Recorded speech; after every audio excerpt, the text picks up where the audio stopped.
હાસ્ય અને ડાયરા કલાકાર માયાભાઈ આહિરના પુત્ર જયરાજ આહિર જેલમાં ધકેલાય છે અને ત્યારબાદ કોળી યુવકને જે પ્રકારે ફટકારવાનો આરોપ હતો અને હવે મામલે મંત્રી પરસોત્તમ સોલંકીનું એક નિવેદન સામે આવ્યું છે જેણે ખળભળાટ મચાવ્યો છે।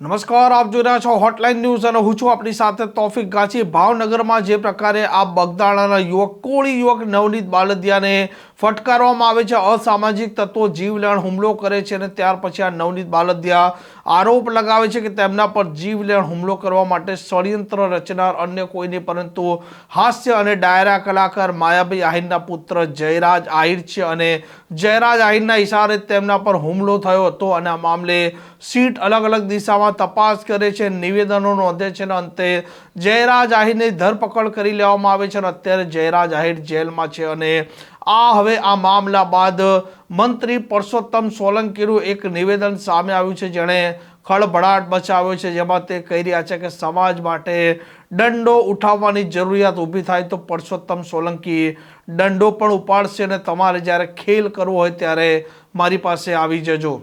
એને કોઈ મતલબ નથી અને જ્યારે જરૂર પડે ને ત્યારે ધોકાવી પડવા પડે ને તો પરસોત્તમ સોલંકી એવું પડે, એમાં તમે કોઈ ચિંતા નહીં કરતા। આવી જાઓ મારા બંગલે, ભાવનગર રહું, ગાંધીનગર રહું છું, ઉના રહું છું, તમારે શું છે આવો અને તમારા અખતરા કરવા હોય ને તો પરસોત્તમ સોલંકીને યાદ કરજો।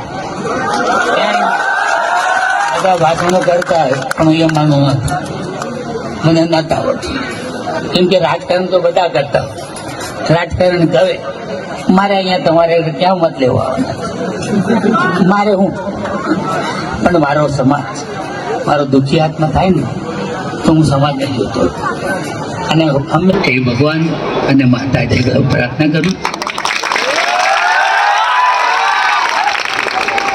ભાષણ તો બધા રાજકારણીઓ કરતા, બધા વાતો કરી અને ભાગી જતા હોય, પણ એમાંનો હું નથી।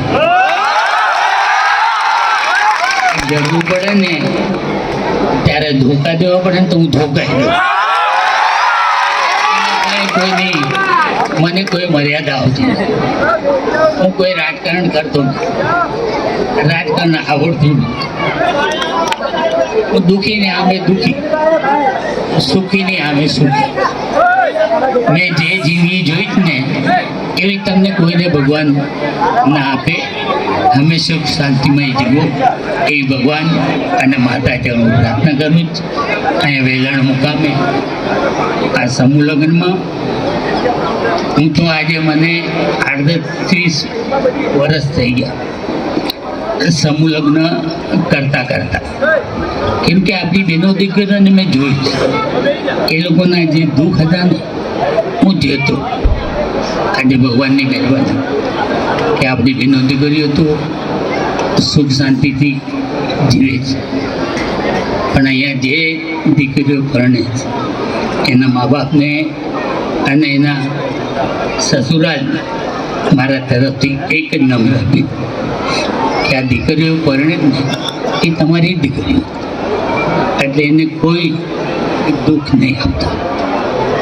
મારી દીકરીઓ ઘરેથી જાય ને ત્યારે રડશે, પણ મેં જોયેલું છે, આટલા વર્ષોથી હું કરું જ કામ, પણ મેં કોઈ દી બહેનો દીકરીઓને દુઃખી થતી હોય ને તો હું ન જોયું, કેમ કે આ દિવસો મેં જોયેલા, એટલે આપણા સમાજને ખૂબ ખૂબ ભગવાન આગળ વધારે અને બે દીકરીઓના ખૂબ શાંતિમય જીવાડો એ ભગવાન અને માતાએ હું પ્રાર્થના કરું। બાકી તમને કોઈને કાંઈ બી તકલીફ પડે તો પરસોત્તમ સોલંકી જ્યાં સુધી જીવશે ને ત્યાં સુધી તમારા બધાના કોઈ ભાષણો કરવાથી કાંઈ મતલબ નથી, કંઈ કહીને કોઈ મતલબ નથી, અને જ્યારે જરૂર પડે ને ત્યારે ધોકા બી પડવા પડે ને તો પરસોત્તમ સોલંકી એવું પડે। આવી જાઓ મારા બંગલે. ભાવનગર રહું છું, ગાંધીનગર રહું છું, ઉના રહું છું. તમારે શું છે, આવો. અને તમારે અખતરા કરવા હોય ને તો પરસોત્તમ સોલંકીને યાદ કરજો. બધા ભાષણો કરતા હોય પણ એ માનું નથી, મને નથી આવડતું. કેમ કે રાજકારણ તો બધા કરતા હોય, રાજકારણ કરે. મારે અહીંયા તમારે ક્યાં મત લેવો, મારે હું. પણ મારો સમાજ, મારો દુઃખી આત્મા થાય ને તો હું સમાજને જોતો. આ પ્રકારના સમાચાર માટે હોટલાઇન ન્યૂઝ ચેનલને લાઇક, શેર અને સબસ્ક્રાઇબ કરવાનું ભૂલતા નહીં. નમસ્કાર. આવા પ્રકારના વિડીયો તમને જોવા ગમતા હોય તો હોટલાઇન ન્યૂઝ ચેનલને લાઇક, શેર અને સબસ્ક્રાઇબ કરો.